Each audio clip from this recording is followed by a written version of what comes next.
Pada saat itu saya ngelihat 2 orang mahasiswa bilang, "Aku HIV apa," gitu, yang satu, Iya "Aku betul. HIV PrEP." Itu dengan mimik yang seolah-olah itu bukan penyakit mematikan Berbahaya, iya gitu, bukan betul. penyakit berbahaya gitu.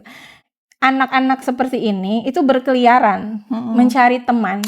LGBTQ ini ngerugiin siapa sih gitu? Iya, Itu kan sebenarnya pilihan dia sendiri gitu. Iya, Nggak ngerugiin betul. siapa-siapa, toh mereka yang melakukan gitu. Jadi mohon digarisbawahi nih Bu Ratna, Iya. itu pilihan pribadi, nggak ada efeknya, oh itu salah banget.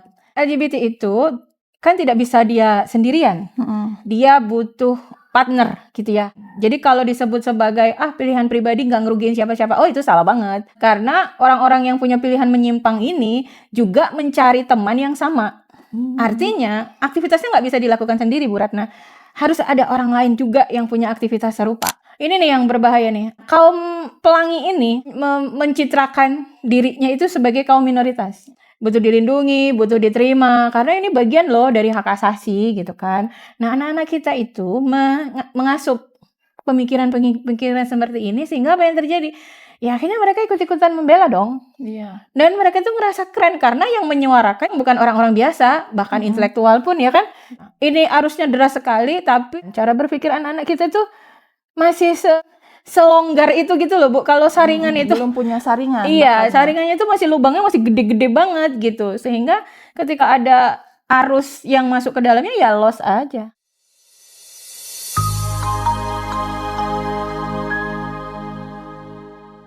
Assalamualaikum warahmatullahi wabarakatuh. Waalaikumsalam warahmatullahi wabarakatuh. Apa kabar Ibu Hebat hari ini? Ibu hebat, generasi kuat, Allahu Akbar.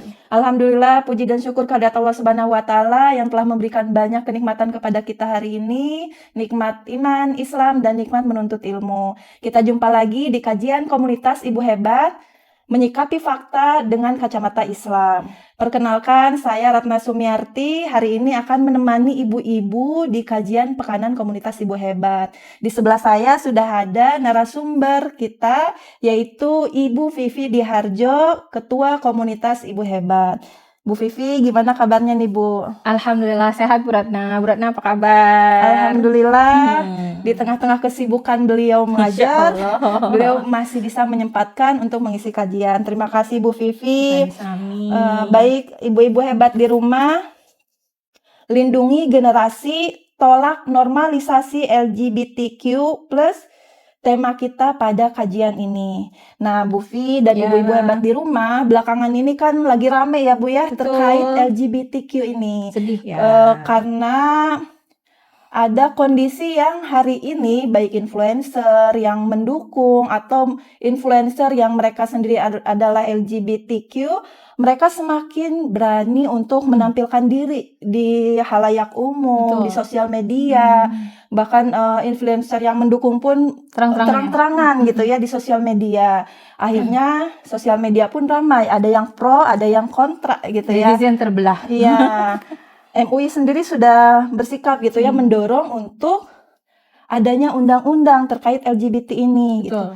Di satu sisi ada LSM yang menolak ya Bu ya, 37 gitu. Nah ini kan kondisi yang hari ini terjadi gitu Bu. Nah menurut Bu Vivi gimana sih tanggapan Bu Vivi terkait fenomena atau ramainya LGBT hari ini? Iya. Menurut saya ya Bu Ratna, memang situasinya menjadi hari-hari ini menjadi agak mengkhawatirkan ya. Terutama saya sebagai seorang ibu gitu, yang pasti nanti kita akan tinggalkan nih anak-anak kita ya kan, karena kita kan tidak selamanya bisa menemani anak-anak, dan interaksi anak-anak itu kan nggak cuma sama kita. Semakin besar usianya, justru interaksi mereka dengan berbagai macam orang tuh makin banyak gitu ya, makin sering. Nah, tentu pertama sebagai seorang ibu, saya sangat sedih sekali gitu. Tapi di dalam kesedihan saya itu juga ada rasa marah ya, Bu Ratna. Karena kan dampak dari perilaku menyimpang ini itu ya, yang hari ini kok saya melihatnya seperti ada, kalau bahasa anak sekarang ya, normalisasi gitu. Jadi pilihan-pilihan menyimpang seperti ini itu dianggap sebagai perilaku menyimpang seperti ini tuh dianggap kayak pilihan pribadi gitu, yang tidak boleh dicampuri gitu ya. Ya udah, itu pilihan pribadi kamu gitu. Saya sendiri punya punya memori terkait dengan itu ya. Jadi ketika ada orang yang punya perilaku menyimpang itu karena dianggap sebagai pilihan pribadi, jadi tidak ada yang mengingatkan secara terang-terangan. Tapi lebih ke nyolek, si dia gitu loh, gitu, hati-hati ya, gitu. Hanya bisik-bisik gitu aja, gitu. Bisik-bisik untuk menghindar gitu Iya, ya. nanti kalau dia begini hati-hati ya, gitu. Jadi hanya sebatas itu aja. Tapi untuk kemudian mengatakan di depan orangnya bahwa apa yang kamu lakukan itu salah, hari ini seolah-olah kayak gitu itu kayak nggak banget gitu. Mengingatkan orang bahwa itu salah itu kayak nggak banget gitu. Karena itu memang pilihan dia gitu ya. Makanya ada pemahaman ya betul, itu pilihan kamu. Makanya kesini kayak normalisasi gitu. Karena disebut sebagai pilihan, maka ya orang menganggapnya ya itu pilihan dia, normal-normal aja kan itu pilihannya gitu. Dan nggak ada urusannya sama kita gitu. Nah itu yang tadi dibilang perasaan saya sedih banget. Tapi di dalam kesedihan itu ada juga rasa kesel gitu ya, rasa marah gitu karena orang ini penyimpangan gitu kan ya, kok dibilang sebagai pilihan pribadi gitu. Baik, berarti sebagai ibu, Bu Fi merasakan kekhawatiran, merasakan marah juga, karena seharusnya ini penyimpangan, justru makin ke sini ada upaya untuk normalisasi bahasa dengan sekarang bahasanya itu pilihan dia gitu ya, tidak boleh mengganggu. Kan nggak ngerugiin kamu gitu Iya. kan. Nah ini juga yang rame Bu Fi, jadi kan banyak tuh di sosial media yang mereka bukan pelaku LGBT, tapi mereka lebih mendukung istilahnya ya, karena bahasanya seperti ini nih. LGBT yang gay, yang orientasi seksualnya hetero atau bukan, itu kan sebenarnya pilihan dia sendiri gitu. Sebenarnya mereka ngerugiin siapa sih gitu? Nggak ngerugiin siapa-siapa, toh mereka yang melakukan gitu. Terus ada lagi intinya ya sama ya, maksudnya tuh kenapa sih ribet banget gitu. Padahal LGBTQ ini ngerugiin siapa sih gitu. Nah menurut Bu Fi nih terkait komenan-komenan netizen ketika itu dibaca anak-anak kita kayaknya akan kebingungan ya. Nah sebenarnya apakah LGBT ini merugikankah buat dirinya atau tidak gitu ya Bu ya? Mangga. LGBT itu kan tidak bisa dia sendirian. Dia butuh partner gitu ya. Dia butuh orang lain. Jadi kalau disebut sebagai pilihan pribadi nggak ngerugiin siapa-siapa, itu salah banget. Salah banget. Karena orang-orang yang punya pilihan menyimpang ini juga mencari teman yang sama. Artinya aktivitasnya nggak bisa dilakukan sendiri Bu Ratna. Harus ada orang lain juga yang punya aktivitas serupa gitu. Bahkan ya dalam ilmu komunikasi ya, dalam teori perilaku sosial itu tidak pernah berdiri sendiri ya, karena semakin sebuah perilaku itu ditampilkan secara masif ya kan, hari ini kata tadi Bu Ratna di awal bahwa orang lain ini makin berani menampakkan perilakunya, yang mendukung juga makin terang-terangan gitu. Makanya itu nanti akan berdampak gitu ya. Kan sekarang konten-konten media sosial kita ya, banyak orang-orang LGBT yang makin eksis Bu Ratna. Pada saat itu saya ngelihat 2 orang mahasiswa bilang, aku HIV apa gitu, yang satu aku HIV PrEP. Itu dengan mimik yang seolah-olah itu bukan penyakit mematikan gitu, bukan penyakit berbahaya gitu. Nah di situ tuh saya sedih banget ngeliat, ya Allah, anak-anak seperti ini itu berkeliaran mencari teman gitu ya. Jadi dalam sebuah perilaku sosial itu dia tidak akan pernah berdiri sendiri, dia akan berpengaruh dalam lingkup kecil, bahkan sampai lingkup negara itu pasti ada pengaruhnya. Jadi mohon digarisbawahi ini Bu Ratna, itu pilihan pribadi, nggak ada efeknya. Itu salah banget. Ya, perilaku sosial itu tidak pernah berdiri sendiri. Perilaku sosial itu akan mempengaruhi hal-hal lain, gitu ya. Dalam skup kecil sampai kepada skup yang besar negara. Dalam ilmu komunikasi dikatakan bahwa ketika perilaku-perilaku ini disiarkan secara terus-menerus, baik itu melalui film, melalui konten, melalui kampanye, tagar, dan lain-lain, maka itu dapat mempengaruhi cara berpikir seseorang. Jadi bayangkan kalau hari ini ada 37 pihak yang menolak MUI minta diadakan undang-undang tentang undang-undang khusus tentang LGBT, dan ada orang yang semakin terang-terangan bilang saya menolak. Nah, bayangkan kalau orang-orang seperti ini semakin banyak, Bu Ratna, apa yang bakalan terjadi? Ya, tentu ketika ini disiarkan secara terus-menerus, dibahas terus-menerus gitu ya, bahkan dikampanyekan dengan tagar dan lain-lain, bahkan hari ini dibilangnya bahwa ini nih yang berbahaya nih. Anak sekarang itu begitu bangga memperjuangkan yang namanya hak-hak minoritas. Jadi kayak berasa keren gitu. Nah, kaum pelangi ini kan mencitrakan dirinya itu sebagai kaum minoritas. Iya, Gitu kan? betul. Yang butuh perlindungan, kemudian butuh dilindungi, butuh diterima, karena ini bagian loh dari hak asasi gitu kan. Nah, anak-anak kita itu mengasup pemikiran seperti ini, sehingga apa yang terjadi? Ya akhirnya mereka ikut-ikutan membela dong. Iya. Dan mereka itu merasa keren karena yang menyuarakan juga bukan orang-orang yang apa istilahnya ya? Ya saya bilang bukan orang-orang biasa, bahkan intelektual pun ya kan ikut menyuarakan bahwa ini hak-hak minoritas loh, kita itu sangat menjunjung tinggi HAM dan lain sebagainya. Itu diharuskan secara deras sekali di media sosial. Ya apa terjadi? Ya anak-anak kita usia istilahnya baru balik ya atau prabalik, bentar lagi balik, mengasup yang seperti ini. Ya, ini harusnya deras sekali, tapi ibu-ibu bayangkan cara berpikir anak-anak kita tuh masih selonggar itu gitu loh Bu. Kalau saringan itu belum punya saringan. iya, saringannya itu masih lubangnya masih gede-gede banget gitu. Sehingga ketika ada arus yang masuk ke dalamnya ya loss aja. Nah, itu harusnya nih sebagai ibu ya, saya nih ya, saya mewakili mungkin saya dan ibu-ibu yang lain juga sedih gitu ya, berpikir gimana ya kalau kita nggak ada anak-anak kita tuh gimana nasibnya gitu. Jadi dampaknya jelas ada, berarti ya dampak yang merugikan, yang ternyata ini ditinjau dari yang namanya LGBT, dia nggak akan sendirian, dia butuh partner gitu ya. Itu kan perilaku sosial ya, perilaku sosial tuh nggak pernah berdiri sendiri. Teori komunikasi mengatakan begitu. Dia akan ngaruh ke yang lain dalam lingkup kecil atau besar. Jadi dari situ pasti mereka akan mencari teman untuk yang sefrekuensi, sama-sama suka gitu ya. Iya. Dan ketika aktivitas itu diteruskan, dilaksanakan terus-menerus, berarti di situ ada resiko-resiko berarti ya Bu ya, yang tadi gitu ya. Dengan bangganya mereka mengakui HIV gitu. Iya. Berarti ada resiko penyakit ya Bu ya di situ ya. Ibu-ibu kita harus apa ya istilahnya tadi tuh yang pertama kali harus dilakukan tuh mungkin ini Bu Ratna. Ini tuh bukan urusan pribadi gitu. Jangan menganggap ini tuh urusan pribadi. Ini tuh pilihan pribadi, bukan urusan pribadi yang kita tidak boleh kemudian mengingatkan bahwa ini tuh salah. Jangan gitu. Kalau cara berpikir kita seperti itu ya intinya kita membiarkan ya hal-hal rusak seperti ini tuh masuk ke dalam saringan anak-anak kita tadi. Di dalam teori social learning teori dikatakan bahwa anak dan remaja itu belajar melalui mengamati dan meniru. Dari mana hari ini anak kita belajar ibu-ibu? Anak kita hari ini belajar dari sosial media.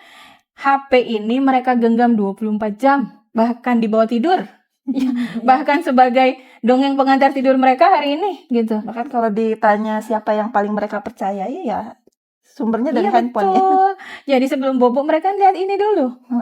Sementara kita udah sibuk di mana ngapain ya, nggak nemenin sibuk mereka. Terus nggak nemenin mereka mau tidur. Nah, inilah yang mendongengi mereka. Sementara arus pelangi itu banyak sekali diaruskan melalui benda kecil ini Bu Ratna. Jadi bisa dibayangkan kalau dari teori social learning tadi ya, social learning teori itu anak-anak itu belajar dari apa yang mereka lihat dan mereka meniru. Bahayanya adalah sekarang arus kaum pelangi ini itu diaruskan melalui game, ya kartun-kartun, ya kartun-kartun lucu, film kartun loh gitu maksudnya. Yang non gender ya nggak jelas ini kartun laki-laki apa perempuan dan itu diasup oleh anak-anak kecil kita, bayangkan. Dan yang lucu-lucuan di sosial media hari ini pun banyak gitu ya yang laki-laki pintar make up itu dianggap keren, kok aku jadi minder ya gitu. Yang akhirnya mereka lebih cantik ya gitu. Ini perilaku yang akhirnya membuat anak muda, anak-anak kita melihat oh emang cantik sih dia ya kalau ketika dia make up gitu. Nah ini tontonan di TikTok gitu, bahkan ketika kita sudah terpapar oleh konten LGBT gitu ya, orang Indonesia yang tinggal di luar negeri, dia bikin TikTok, maka TikTok itu akan muncul LGBT algoritma yang lain, sudah main algoritma. Ternyata melalui surveinya APJII ya tentang penggunaan media sosial, jadi orang Indonesia itu yang pegang yang yang memiliki yang menggunakan internet itu sebesar 221 juta 5,56 pengguna internet. Jadi internet itu sudah digunakan oleh 200 juta lebih orang. Kita tuh berapa sih penduduknya? Mungkin sisanya bayi ya, belum pegang ya. Tapi yang lain 221 juta itu orang Indonesia yang melek internet. Jadi semua menggunakan internet. 79,5% itu 221 juta itu setara 79,5% penduduk ya, total penduduk. Jadi 79%, hampir 80% menggunakan internet. Kelompok usia remaja merupakan salah satu pengguna media digital yang paling aktif. Jadi anak-anak kita yang Gen Z itu ya, 30, terakhir saya membaca itu 34,4% ya.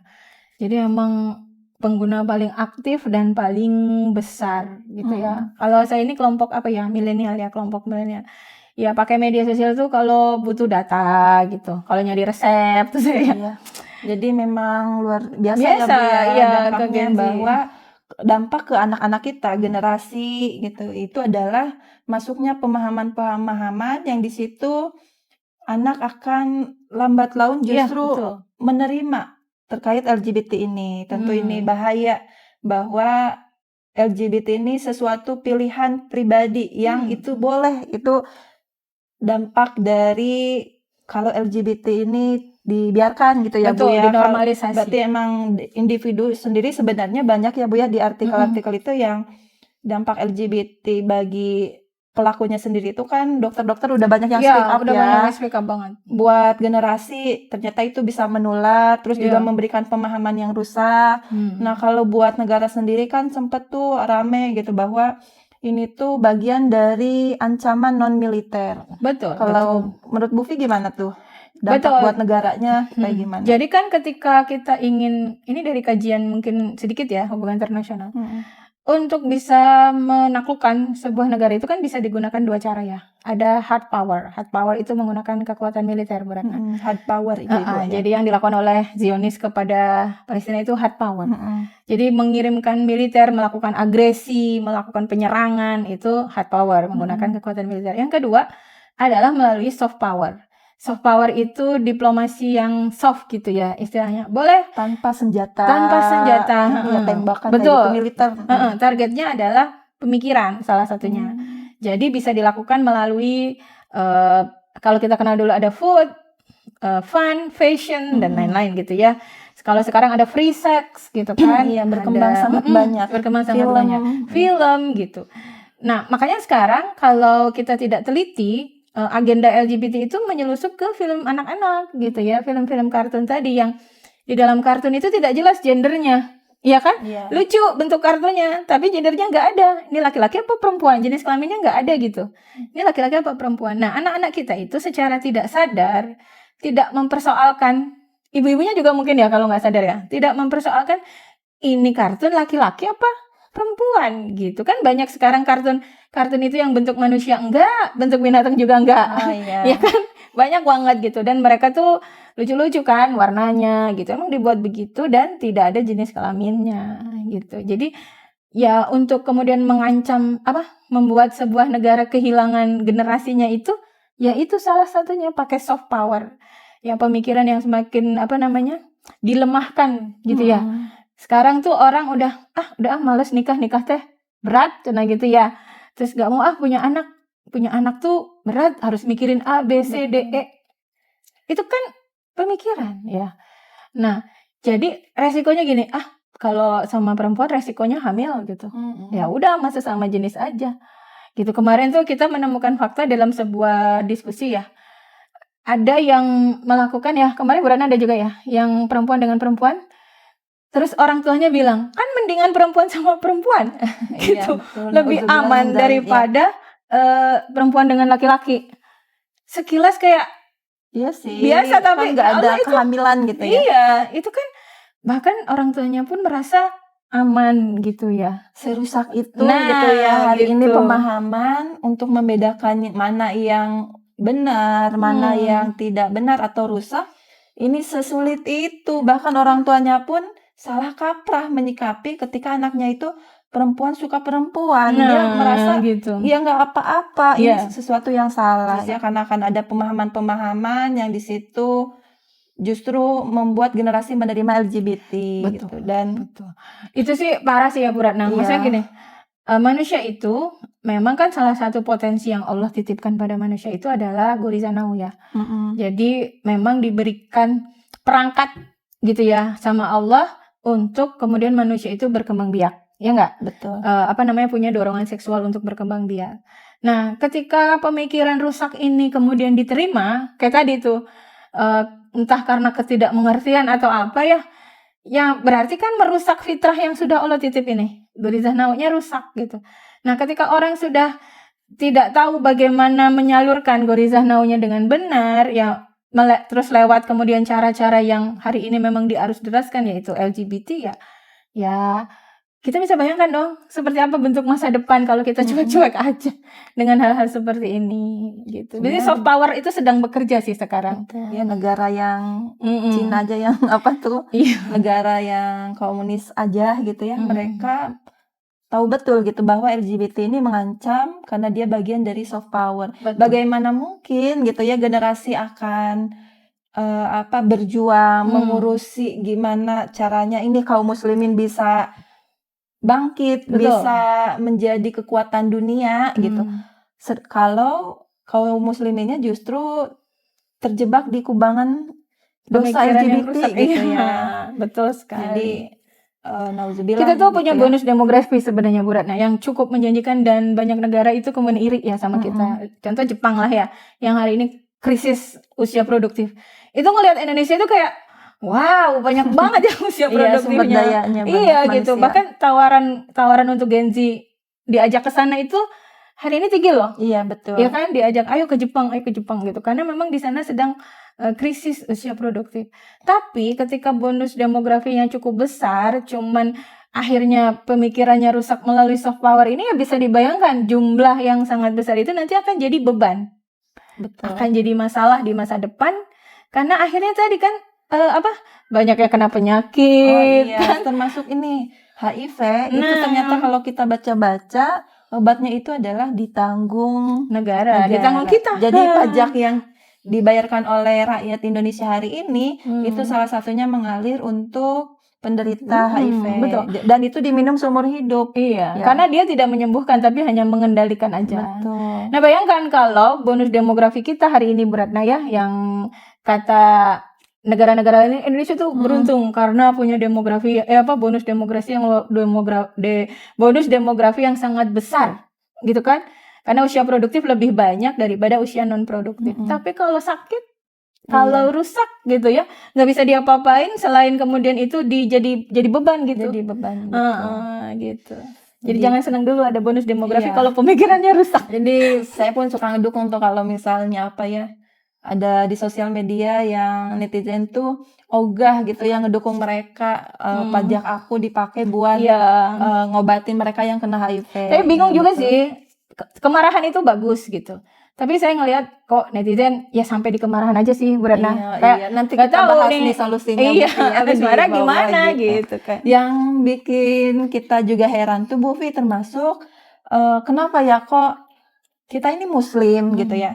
Tapi di sosial media kita tuh lelah gitu ya baca di kontroversi LGBT ini karena dulu kita sepakat bahwa LGBT ini berbahaya, kemudian juga LGBT ini tuh sebagai muslim kita punya pemahaman LGBT itu mengundang azab Allah gitu ya. Betul. Nah di sini yang bikin pusing tuh kok makin kesini malah LGBT ini makin banyak gitu. Kemudian ditambah lagi ada narasi-narasi diskusi gitu ya, karena kan dibahas diskusi yang kadang yang jadi speechless tuh kayak ini orang ngajak diskusi tapi di awal sudah meng-cut gitu bahwa oke, kita diskusi kenapa sih ini yang menolak LGBT itu kenapa, tapi jangan bawa-bawa agama. Ini kan ya betul. Kok bisa seperti ini kondisinya hari ini Bu Vi? Itu kira-kira kenapa ya? Betul, Bu Ratna pusing, saya juga sama. Karena gini, ketika kita masuk ke media sosial, betul kata Bu Ratna tadi, perdebatannya itu bukan lagi apakah LGBT salah atau benar. Jadi orang masuk ke media sosial itu sudah punya pemikiran, ya nggak? Aku nggak mendukung, aku mendukung. Jadi berangkat itu udah punya identitas masing-masing gitu kan ya. Mendukung atau tidak? Iya, gitu mendukung ya. atau tidak. Sehingga ya diskusinya nggak mengerucut kepada perbuatan ini menyimpang nggak sih? Enggak. Tapi lebih kepada ya tadi mempertahankan pendapat masing-masing gitu kan ya. Memang terjadi pergeseran Bu Ratna. Saya kemarin menulis tentang LGBT dan menemukan data bahwa tahun kalau nggak salah ya 2019-an lah, 2018 2019 itu yang menolak itu masih di angka 80%. Nah, begitu masuk tahun 2002, saya kalau nggak salah ke sini sampai 2005 itu udah bergeser hampir 50-50. Jadi antara yang ada satu lembaga kalau nggak salah SMRC ya, yang mensurvei itu udah jadi sudah nggak 80-20 sih. Iya. Orang mulai akhirnya menerima dengan berbagai macam argumen tadi ya yang harus deraskan. Hak minoritas, ya mereka berhak hidup, berhak dilindungi, mereka punya hak yang sama. Itu ternyata berhasil sih Bu Ratna. Berhasil banget. Ya, akhirnya apa buktinya di angka survei tadi. Dari yang 80 menolak menjadi berkurang. Bahkan sekarang kalau di hasil survei itu angkanya bedanya nggak jauh lah poinnya gitu intinya. Nah, ini membuat kita makin khawatir dong harusnya. Tapi kita juga harus tahu penyebabnya apa sih. Yang pertama ya tadi kalau di zaman saya itu informasi kan terbatas. Tapi sekarang perkembangan media sosial itu informasi itu begitu sangat cepat. Jadi ada yang bilang seperti dengungannya lebah. Ya gimana sih dengungan lebah kan nggak jelas gitu ya. Zzz, gitu aja ya. Semua ada saking gitu. cepatnya. Saking cepatnya sampai tidak tereja satu persatu gitu ya. Terus kemudian yang kedua memang globalisasi itu di mana sekat-sekat budaya itu sudah tidak ada lagi. Mana budaya barat, mana budaya timur. Sekarang udah, kalau dulu kan dikit-dikit kita ini budaya timur gitu dulu, zaman saya dulu ya.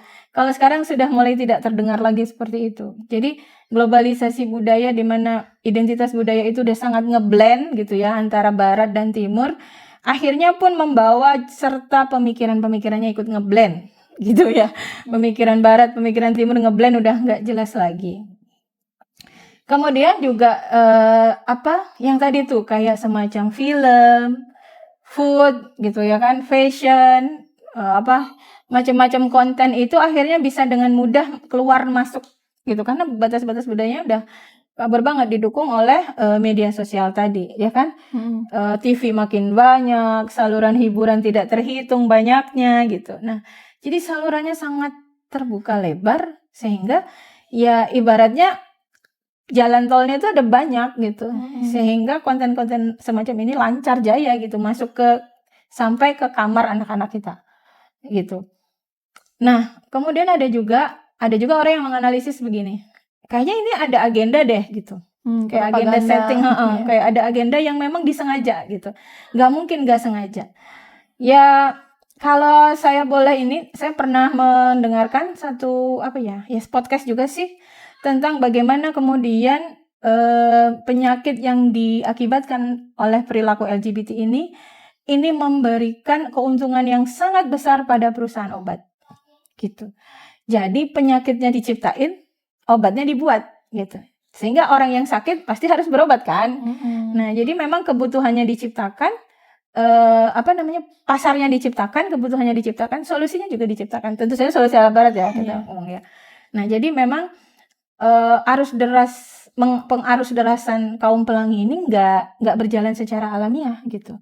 Ada juga yang bilang memang ini di setting orientasinya tuh ke bisnis ya. Betul, ke bisnis ya. Ini lebih seru kalau ngomong soal New World Order. Nah, itu lebih seru lagi ya. Apa sih namanya konspirasi. Tapi kita nggak sampai ke sana ya, Bu Ratna, karena fakta-faktanya juga sulit ditemukan ya. Masih berupa dugaan ya. Iya gitu, masih berupa dugaan-dugaan. Tapi ya mungkin aja kan bisa jadi. Kalau dipikir secara logika, kan sumber daya makin terbatas. Jumlah manusia semakin banyak. Bisa jadi terjadi perebutan gitu kata orang-orang yang berpikir tentang teori konspirasi ya. Dan teori-teori semacam ini kan sebetulnya banyak juga disiarkan gitu kan di media sosial. Nah, yang keempat adalah algoritma yang disetting. Ya namanya algoritma pasti disetting. Jadi apa yang kita asup hari ini melalui media sosial itu tidak berjalan secara alamiah. Jadi dia betul-betul disetting, ditampilkan di depan kita gitu. Jadi memang kenapa sih kok konten, kata Bu Ratna, kok konten LGBT makin banyak muncul ya di FYP saya gitu misalnya. Ya memang disetting gitu. Algoritma itu disetting. Jadi kalau sekarang katanya ya, media digital itu adalah alat ekspresi. Semua orang boleh menumpahkan apa aja di situ, gitu ya. Ibarat jalan bebas hambatan, gitu kan ya. Tidak ada aturan-aturan yang membatasi. Sok wah, mau ngapain aja di medsos gitu ya. Dari hal yang tabu sampai apa gitu silahkan. Tapi jangan lupa, saya baca buku di media sosial itu ada yang namanya pengintaian. Digital surveillance namanya. Itu kan jalan tol yang bebas hambatan, ibarat kita ngapa-ngapain aja di situ boleh, tapi sebenarnya kita sedang diawasi. Ada loh yang mengawasi, dan hasil pengawasan ini algoritma itu. Ya, jadi Aktivitas-aktivitas kita itu di medsos tuh kita diawasin. Oh, si ibu ini mah sukanya kontennya ini itu terus muncul gitu kan, diselip-selipin konten-konten. Ya harus pelangi ini jadi sih sebenarnya. keempat ini algoritma sosial media ya, Betul, kampanye ya. betul. Nah, kampanye ini sebenarnya bisa juga lewat film ya Bu ya, yang Banget. Netflix juga kan hari ini yang suka Korea Iya, itu betul. sering beberapa film itu kan ada aja disusupi LGBT. Jadi yang film memang dari yang- barat juga. Betul, yang paling mudah itu ya lewat hal-hal yang disukai. Iya. Jadi kalau mau spill pemikiran tuh lewat hal-hal yang disukai. Secara tidak sadar kita asup gitu. Tapi karena kita suka ya terus aja gitu, terus gitu. Film. Nah, hari ini kan film-film Korea itu memang sedang digandrungi, ya kan? Apa istilahnya ya? Konten-konten lucu, short content, ya kan, itu hari ini sangat besar sekali penggunanya. Ya, konten-konten yang sifatnya tidak mendidik tapi viral itu lebih apa ya? Akan lebih dikembangkan daripada konten-konten yang ngajakin mikir, apalagi mikirnya agak dalam gitu tuh biasanya tidak dimakan oleh apa sih ya Bu Ratna? Oleh netizen gitu. Lebih ke yang lucu, yang ringan, yang menghibur itu yang dimakan. Nah, pemikiran-pemikiran ini masuk lewat situ, diselip-selipin lah di situ. Yang kita tuh nggak berasa. Akhirnya jadi ketika kita tidak berasa, aktivitas berpikirnya tidak berjalan secara maksimal, ujung-ujungnya adalah, oh ini normal, ini tuh biasa. Jangankan gitu zaman dulu ya, kalau ada berita pembunuhan tuh kita udah kayak yang gak bisa tidur Bu Ratna. Iya. Kayak takut gitu. Sekarang coba, karena saking banyaknya berita pembunuhan, penyiksaan, rasanya lewat-lewat aja ya gitu. Iya. Maksudnya yang kemarin sebenarnya sebagai wartawan pun pernah baca gitu ya, bahwa mereka tuh harus nyari berita yang karena saking udah biasanya pembunuhan atau hal-hal yang rusak, mereka harus nyari yang ekstrim-ekstrim. Iya, makin ekstrim Karena akan viral gitu betul, ya. Betul. Nah, ini kan Nauzubillah bahaya ya. Yang kerusakannya. kemarin perempuan disekap sekian tahun, disiksa sampai hilang beberapa indera itu ya. Itu tuh baca kayak, kok nggak takut ya? Gitu maksudnya, kayak bukan deket aku gitu loh Bu. Jadi makin apa ya? Nah, itu memang kan maksiat itu kalau kemudian diulang-ulang terus itu di sininya kayak tawar gitu ya, nggak ada rasa. Nah, jangan sampai nih ya yang LGBT tolong banget gitu. Jadi penyebabnya tadi ada 4 ya Bu ya. Betul. Tadi pertama tuh perkembangan media sosial. Jadi informasi ke anak tuh sangat cepat. Betul, gitu ya. jadi cepat dan tidak terbatas. Kemudian globalisasi budaya. Yang ketiganya itu adalah gerakan internasional. Yang di situ tujuannya agar bisnis ya. Biar LGBT itu terus ada. Kemudian yang keempatnya kampanye melalui algoritma media sosial ataupun melalui film dan sesuatu yang menyenangkan. Ya, betul. Karena ternyata kan yang dimakan oleh netizen yang viral itu yang kategorinya ringan, menghibur, dan lucu. Ini mungkin bisa sedikit dijelaskan ya Bu ya, karena keterbatasan waktu ini. Apa sih sebenarnya LGBTQ ini gitu? Ya, kalau dulu kita mengenal LGBT ya, lesbian, gay, biseksual, dan transgender. Nah, sekarang berkembang ada Q-nya. Nah, ini queer gitu ya. Kalau salah, mohon maaf ya Ibu. Jadi queer plus malah. Nah, jadi queer itu adalah questioning. Jadi orang-orang yang apa ya, yang mendukung gitu. Yang mendukung, memberi support gitu ya, memberi ruang gitu. Nah, itu masuk ke kategori queer itu. Kemudian ada plusnya. Plus ini menunjukkan berbagai identitas lain yang tidak termasuk dalam LGBT. Mungkin yang kemarin kasus, kalau ditanya jenis kelaminmu apa? Saya non-gender. Non-biner gitu. Non-biner. Nggak ke laki, nggak perempuan. Suka-suka dia aja. Kadang laki, kadang perempuan. Kalau di Kayak baju ya. barat ada yang suka bahwa mereka ini mengidentifikasi dirinya itu hewan. Nah gitu. Nah itu masuk ke plus ini ya. Mungkin ya. Jadi kayak mengidentifikasi di Inggris itu juga saya pernah baca, mengidentifikasi diri dengan bangku gitu. Gitu ya. Mengidentifikasi sebagai apa gitu, yang kemudian dia ketika dia mengidentifikasi dirinya dengan seperti itu dan dia merubah dirinya gitu seperti yang dia identifikasi. Makanya kemarin saya lihat ada perempuan cantik sebenarnya, tiba-tiba mukanya jadi kayak kuda.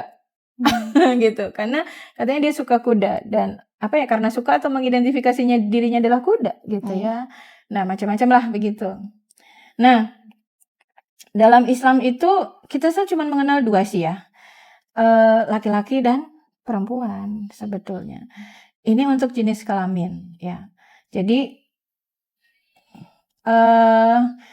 tidak ada jenis kelamin lain sih, Bu Ratna. Jadi LGBT ini adalah buah dari ketika kemudian kita tidak menggunakan standar agama. Kan standar agama cuma bilang laki-laki perempuan gitu. Nah, ketika ini dibuang, tidak digunakan lagi hari ini, muncullah kemudian identifikasi baru dari hasil pemikiran manusia. Ya kan gitu. Kalau identifikasi agama mah jelas ada 2, laki perempuan.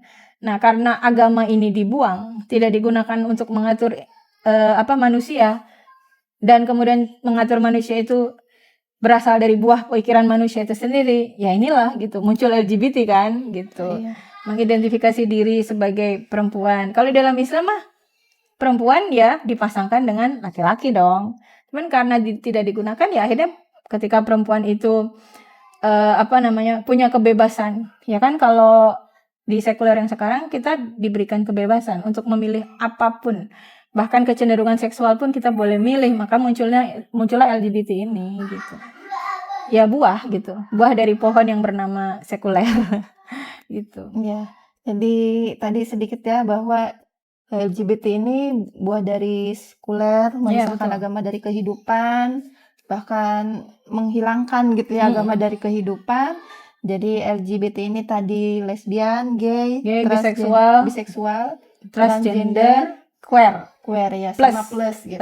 Nah ini silahkan lebih lengkapnya bisa dibaca-baca ya. Insya Allah makin ngeri lah gitu intinya, bukan makin bagus, makin ngeri gitu.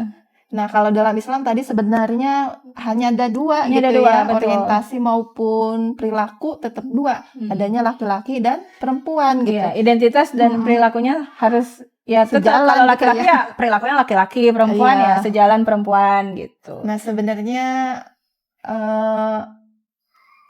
paham gitu ya bahwa umat tuh sebenarnya udah tahu gitu bahwa ini tuh kalau dalam Islam LGBT ini tuh mengundang azabnya Allah gitu. Nah ini gimana nih pandangan Islam secara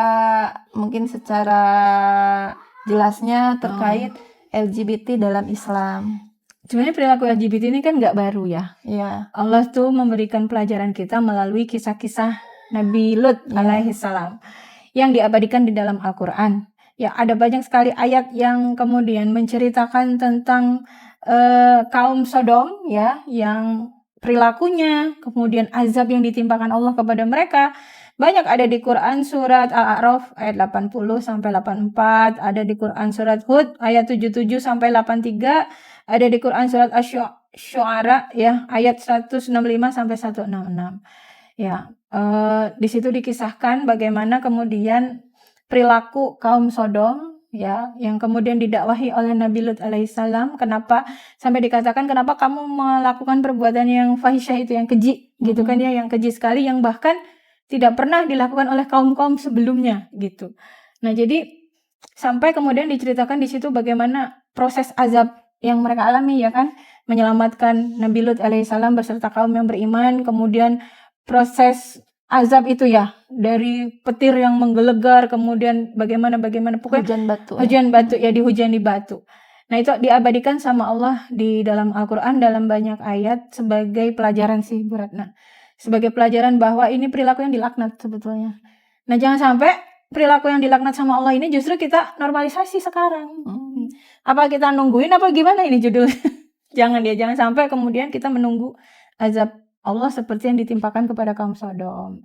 Gitu. Jadi kita harus mulai membangun mindset bahwa sekali lagi saya ingin mengulang, ini bukan pilihan pribadi, ini adalah penyimpangan yang harus kita tolak gitu kan ya. Yang harus kemudian kita sampaikan kepada para pelakunya kalau kita kenal. Iya kan? Entah itu teman, saudara dan lain-lain, bahwa ini tuh nggak boleh loh. Ini tuh dosa besar gitu ya. Ini tuh kamu sedang menunggu azab dari Allah gitu kan ya. Dan kita tidak boleh ragu-ragu untuk menyampaikan ini sebetulnya gitu. Karena Berarti dalam pandangan Islam sangat jelas ya Bu ya, bahwa ini tuh perbuatan yang faisyah, yang keji, menyimpang sekali. Tadi tuh mengundang azabnya Allah, sangat dilaknat oleh Allah gitu betul ya. banget. Nah sesuai judul kita nih Bu Vi, kan tadi tuh lindungi generasi, tolak LGBTQ+.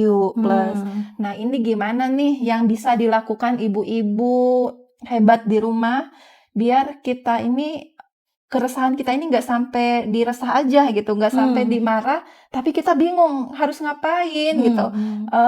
Anak-anak kita nih harus dilindungi, tapi gimana caranya gitu. Nah, gimana nih cara Islam melindungi generasi dari LGBTQ ini? Ya, sebelumnya kan kita membahas ya tadi, kita menyampaikan tadi bahwa Allah tuh sampai mengabadikan ya kisah kaum Sodom itu di dalam Al-Quran sebagai pelajaran nih buat kita. Apa yang bisa kita ambil dari situ? Pertama, Allah tuh sudah ngasih kita fitrah ya, laki-laki perempuan. Maka fitrah itu harus dijaga.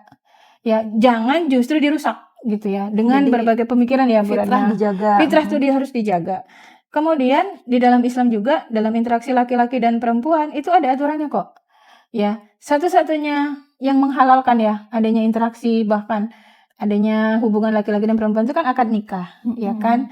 Ya, dalam jalur halal. Betul, jalur halal. Dalam pemenuhan Gurizah Nau tadi ya, itu cuman akad nikah. Ya itu kita patuhi gitu. Nabi menyampaikan bahwa ketika seorang pemuda itu sudah mampu maka menikahlah, jika tidak maka berpuasalah. Jadi naluri seksual tadi ketika kemudian belum bisa memenuhi, bukan lari kepada hal-hal semacam LGBT itu. Ya, oh kalau perempuan sama perempuan aman kok. Enggak gitu dong mikirnya ya. Lebih kepada dialihkan kepada naluri yang lain, yaitu naluri tadayun atau naluri beragama. Nah, Rasul menyampaikan kalau belum mampu menikah ya maka berpuasalah. Dari naluri seksual tadi kepada naluri tadayun gitu ya, naluri beragama. Kemudian tadi yang dari kisah yang Allah abadikan dalam Al-Quran tadi, yang pertama jaga fitrah, yang kedua mentaati ketentuan Allah dalam hal laki-laki dan perempuan tadi ya. Kemudian yang ketiga itu adalah kita tidak boleh cuek sih Bu Ratna. Harus ada dakwah bil hikmah lah. Dakwah ya kepada siapapun yang kita temui sedang terjebak dalam penyimpangan ini, ayo kita dakwahi dengan baik gitu ya. Bukan mengucilkan sih. Ayo kita rangkul, ayo kita ajak ngobrol. Pasti ada latar belakang kenapa mereka seperti itu. Jadi bukan dibenci orangnya, tapi perilakunya gitu. Kita ajak ngobrol, kita istilahnya kalau didakwahi berat banget ya.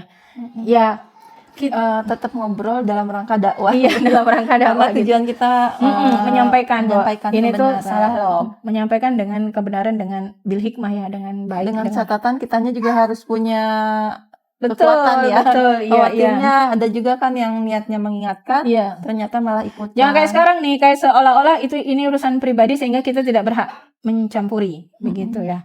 Kemudian yang keempat adalah menjaga keluarga sih, Bu Ratna ya, menjaga keluarga sebagai bagian terkecil dari masyarakat itu ya.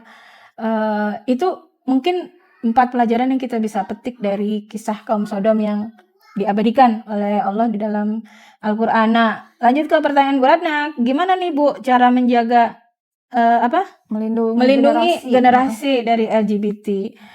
Tentu upaya itu seperti labirin ya, dari lingkaran kecil sampai yang terluar. Ya, dari aksi yang kita bisa lakukan sebagai ibu secara individu sampai kepada kita harus bergerak bersama-sama. Yang pertama sebagai ibu tentu menanamkan akidah sejak dini. Ini di dalam Islam banyak banget tuntunannya, ya kan? Jadi Tanamkan akidah betul. berarti ya. Jadi kita tidak perlu cemas sampai pendidikan seks sejak dini. Oh tidak perlu seperti itu juga ya. Iya. Pertama dari kecil anak-anak itu harus jelas laki-laki atau perempuan. Kan ada nih orang tua yang pengen banget, kayak orang tua saya nih ya, pengen banget punya anak cowok. Ternyata qadarullah anaknya perempuan semua. Betul. Jadi jangan sampai anaknya malah didandani Iya, kayak cowok gitu ya. gitu. Jadi orang tua juga harus clear ini soal ini tentang harapan pengen punya jenis kelamin A, B, C gitu, A, B gitu, nggak kemudian merusak fitrah anaknya, kasihan gitu ya. Terus juga SOP anak-anak ketika kemudian sudah balik ya, menutup aurat, kemudian juga jadi sebelum balik itu anak-anak sudah mengenal tuh siapa dirinya, laki-laki atau perempuan, bagian-bagian tubuh laki-laki apa, bagian tubuh perempuan apa gitu. Sentuhan-sentuhan yang boleh apa, yang tidak boleh apa. Nah, itu mulai dikenalkan. Aurat tuh bagian mana saja, laki-laki dan perempuan. Dialog-dialog seperti itu tuh yang berkewajiban melakukan bukan guru agama sih, tapi orang tuanya. Orang tua yang harus menanamkan akidah sejak dini. Betul. Dan akidah ini juga yang akan membentengi anak ya. Ketika Iya, ada betul. orang yang bilang, udah sih nggak usah bawa-bawa agama nih kalau kita mau bahas LGBT. Nah, justru dengan menanamkan akidah ini ya, Iya. yang akhirnya ya nggak bisa. Kita standarnya harus akidah gitu Iya, ya. betul. Jadi menjadikan Islam itu standar hidup dia akhirnya Iya, dengan betul. menanamkan akidah ini. Nah, jadi sebelum anak-anak ini berinteraksi dengan banyak orang di luar rumahnya, dia udah jelas dulu nih Bu Ratna di dalam rumahnya gitu. Jangan sampai mereka keluar tuh masih kebingungan. Iya, karena kan kita tidak tidak bisa kontrol terus lingkungan di luar rumah kan. Iya. Ya, jangan-jangan tetangga kita ini LGBT. Terus akrab banget sama anak kita. Anak kita bingung jadinya gitu kan. Nah, itu yang bisa kita lakukan dari rumah, mengenalkan aurat sejak dini, identitas dia, mahram sejak dini gitu. Itu paman, misalnya itu mahram, itu sepupu bukan. Nah, ini yang menurut saya kurang sih saat ini. Sehingga merasa misalnya sepupu-sepupu mahram main buka aurat aja. Padahal kan tidak gitu ya, bukan. Nah, yang lain misalnya ketika mereka menuju balik, mereka diajarkan juga bahwa Allah tuh menciptakan kita berpasang-pasangan loh. Kelak, kalau anak kita perempuan, pasanganmu adalah laki-laki. Kalau anak kita laki-laki, kelak pasanganmu adalah perempuan. Gitu. Ini SOP yang harus kita kita sampaikan ke anak-anak ketika sudah balik ya, Bu ya. Bahkan ketika anak-anak sudah mulai suka sama lawan jenis, nah itu juga akan jadi SOP. Senang. Sebenarnya ibu-ibu tuh ketika tahu anaknya suka lawan jenis, alhamdulillah. Iya. Karena saking khawatirnya itu mah dengan saya kondisi LGBT ini. Ya, dengan kondisi LGBT betul, kita itu seneng, lega gitu ya. Ya Allah, anakku normal gitu. Baru nanti dijelaskan berarti ini loh gitu. Kalau udah suka Islam ya, gitu ya kalau udah suka ya nggak apa-apa, kita mulai prosesnya, tapi prosesnya yang sesuai dengan aturan Allah ya gitu. Jadi jangan dimarah-marahin ya kalau anaknya suka, diluruskan, bukan dimarah-marahin. Kemudian ada lagi membangun komunikasi yang terbuka. Jadi di KIH juga ya Bu Ratna, kita ada komunikasi cinta yang tujuannya adalah ketika kita berkomunikasi dengan anak-anak itu, mereka merasa kita cintai. Sehingga komunikasinya itu berlangsung dengan penuh cinta dan terbuka. Gitu. Ada anak-anak yang tidak terbuka ya sama orang tua ya. Nah itu jangan sampai, karena anak-anak kita itu banyak yang nunggu di medsos gitu ya. Anak-anak yang merasa terluka di rumah akan cari di mana tempat yang aku bisa tidak terluka, di mana tempat aku bisa diterima gitu. Nah itu tuh hari ini tuh jadi kekhawatiran juga, kok belakangan ini ya FYP saya itu anak cewek hilang 2 hari nggak pulang, berapa minggu nggak pulang gitu, bahkan berbulan-bulan, dan ternyata setelah ketemu dibawa sama laki-laki ya gitu. Nah jadi saya kayak, kok FYP saya belakangan ini ya gara-gara baca yang kemarin disekap itu ya. Jadi FYP saya gitu terus Bu, anak perempuan hilang. Nah, jadi ini bisa dicegah gitu ketika komunikasi kita dengan anak-anak kita itu terbuka dan penuh cinta sih sebetulnya. Kemudian mengawasi penggunaan media sosial, ya. Jangan sampai anak-anak kita itu lebih betah di kamar, AC dinyalain gitu ya, terus gak keluar-keluar kecuali makan dan mandi gitu. Kadang juga nggak mandi juga sih gitu di kamar aja, kalau lapar aja cari makanan gitu Jadi keluar. orang tua harus aktif ya, maksudnya Betul. tetap mengecek gadgetnya anak, Iya. tidak boleh karena itu HP anak ya udah los gitu, berarti harus tetap memantau. Terjadi interaksi yang cukup intens antara orang tua dan anak, karena kan mau tidak mau ya HP itu perlu hari ini. Bahkan dunia pendidikan pun menggunakan handphone banyak gitu. Jadi jangan sampai orang tua los aja gitu Bu. Jadi memang nggak boleh gaptek juga sih. Kolaborasi harus banyak dilakukan dengan guru dan lain-lain gitu. Yang kedua, kalau ikhtiar individu itu udah sedemikian banyak kita lakukan, itu nggak cukup sih Bu. Karena apa? Karena anak kita itu keluar gitu ya, dia sekolah, dia les, dia mungkin jalan-jalan sama teman-temannya, dia kerja kelompok dan lain-lain. Jadi kita perlu collab sih. Kalau di KIH kita mendorong kolaborasi. Jadi kolaborasi nggak gini, di rumah anakku aman. Oh nggak gitu. Ya, kita tidak bisa menjamin keamanan itu sampai di luar pintu kita, itu nggak bisa.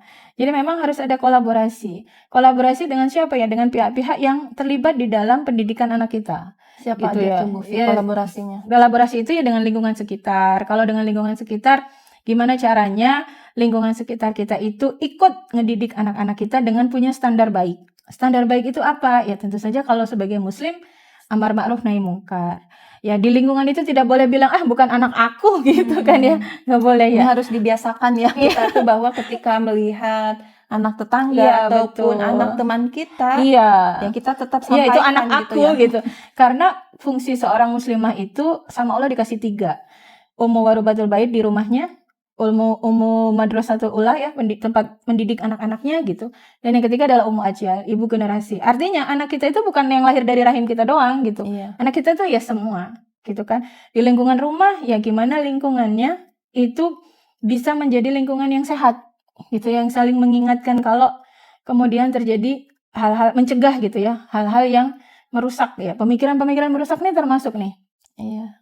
Kalau misalkan anak-anak tiba-tiba main di kamar gitu ya, ditutup ya bawa handphone gitu, itu kan ngapain gitu, itu lingkungan juga kan ya gitu. Anak tetangga main ke rumah kita atau anak kita main ke rumah tetangga misalnya ya. Terus yang kedua lingkungan pendidikan ya, jelas anak-anak kita sekolah hari ini kan ya dengan guru-gurunya, apa sih yang diajarin di sekolah, orang tua perlu tahu gitu. Kurikulum apa sih yang diajarkan di sekolah, sehingga ketika sekolah mengajarkan A, di rumah juga dikuatin gitu. Terus kemudian lingkungan pendidikan, ada juga kemudian lingkungan pertemanan ya anak-anak ya. Ya upayakan kita mengenal lah minimal teman-teman anak-anak. Kalau bisa bikin forum-forum yang kita bisa menyampaikan tentang kebaikan, nasihat gitu kan. Anak-anak suka ngumpul di rumah tuh. Nah, bikinlah forum-forum itu misalnya kan ya.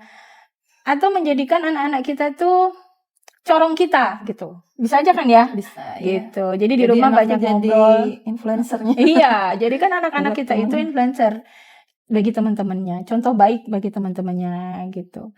Nah, jadi itu kolaborasinya dengan lingkungan sekitar, dengan masyarakat. Nah, dengan rumah sudah maksimal, dengan masyarakat juga sudah insya Allah maksimal. Satu lagi sih, yang membuat ini itu seperti apa ya Bu, perlindungan gitu. Apa sih, saya ngebayanginnya kayak Iron Dome. Ya akan menangkal pemikiran-pemikiran rusak, menangkal LGBT. Iya, begitu. Itu kan seperti gini. Lapis-lapis berarti ya ininya. Kok saya ngebayangin alien ya?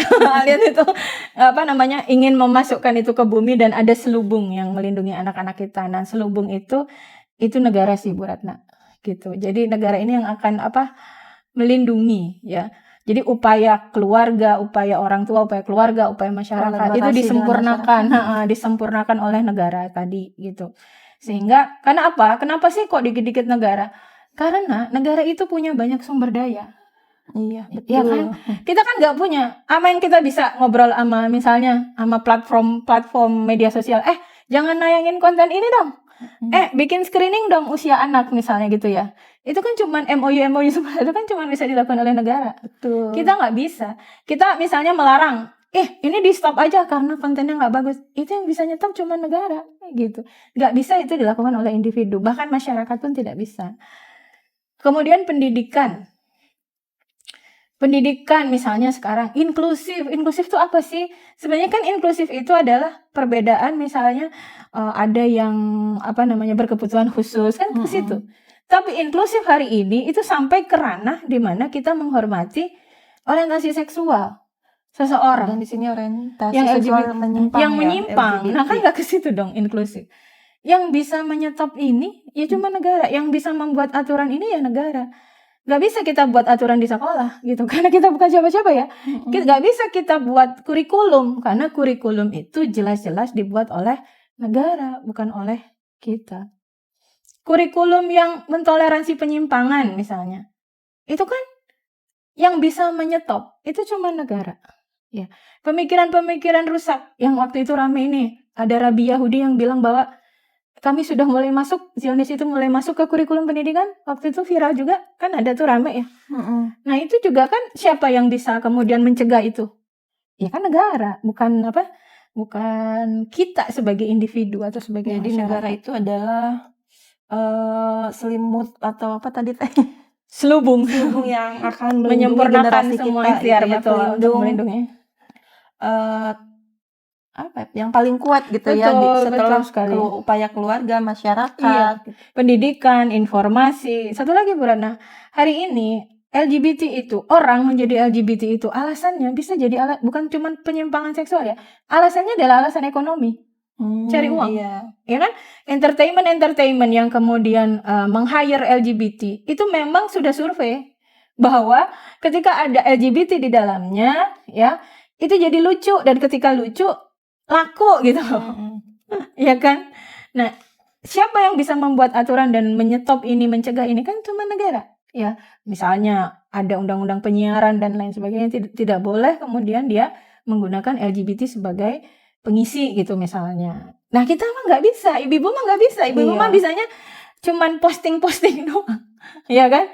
Posting-posting bahwa tidak setuju, tapi yang kemudian mengetok aturannya, mengetok palunya, ya negara, nggak bisa yang lain. Jadi negara itu punya banyak tangan, punya banyak instrumen yang itu menyempurnakan ikhtiar individu, menyempurnakan ikhtiar masyarakat juga gitu, untuk melindungi anak-anak kita dari serangan LGBT gitu. Baik Bu Vivi, terima kasih hari ini, Masya Allah ya, diskusi yang sangat menarik. Tentu kalau kita ulik sebenarnya ini masih banyak ya yang bisa kita bahas. Karena keterbatasan waktu, alhamdulillah kita udah dapet gimana sih cara melindungi generasi. Itu dimulai dari keluarga, masyarakat, dan negara. Sebagai ibu kita bisa menanamkan akidah sejak dini kepada anak-anak, kemudian membangun komunikasi yang terbuka, kemudian yang ketiga tadi memproteksi gadget anak, gitu, kemudian yang keempat membangun kolaborasi dengan berbagai pihak yang akan menguatkan pengasuhan kita. Dilanjut dengan masyarakat yang amar ma'ruf nahi munkar, dan kita butuh negara yang melindungi kita dengan aturan-aturan yang tentu itu menolak LGBT gitu ya, bukan yang menerima LGBT. Nah, itu saja pertemuan hari ini. Insya Allah KIH, Kajian Pekanan Komunitas Ibu Hebat, hadir setiap hari Selasa. Di YouTube itu hari Kamis. Kita ada online dan offline. Kemudian KIH juga ada kelas-kelas yang di situ kita mengajak para ibu untuk menjadi ibu yang happy and produktif. Ada kelas Ibu Hebat. Kemudian ada ibu-ibu yang aku tuh pengen bahagia tapi nggak tahu, susah gitu. Bisa jadi ibu itu masih punya luka, maka kita menyediakan kelas untuk mengajak ibu-ibu sembuh dari luka, yaitu kelas healing communication. Dan kemarin ada kelas anak hebat. Biasanya kelas anak hebat itu kita adakan di setiap liburan sekolah anak untuk usia 12 sampai 17 tahun. Ada kayaknya satu lagi ya, kelas apa? Influencer mom gitu ya, biar kita ini bisa berbicara secara struktur, rapi. Kalau ke anak tuh jadi paham apa sih maksud dari mama ini ngomong gitu ya. Insya Allah yang tadi tuh Bu Ratna beramar ma'ruf nahi munkar itu kan perlu cara ya. Dan hari ini tuh ternyata cara tuh ngaruh banget gitu. Diterima di atau tidak. Betul. Nah itu di influencer mom sih. Jadi gimana sih cara biar kita bisa amar ma'ruf itu salah satunya di influencer mom ya. Iya, betul. Nah, itu saja ibu-ibu hebat. Terima kasih sudah menonton sampai akhir. Semoga bermanfaat. Saya Ratna Sumiati dan Ibu Vivi Diharjo undur diri. Wabillahi taufiq wal hidayah. Wassalamualaikum warahmatullahi wabarakatuh. Waalaikumsalam.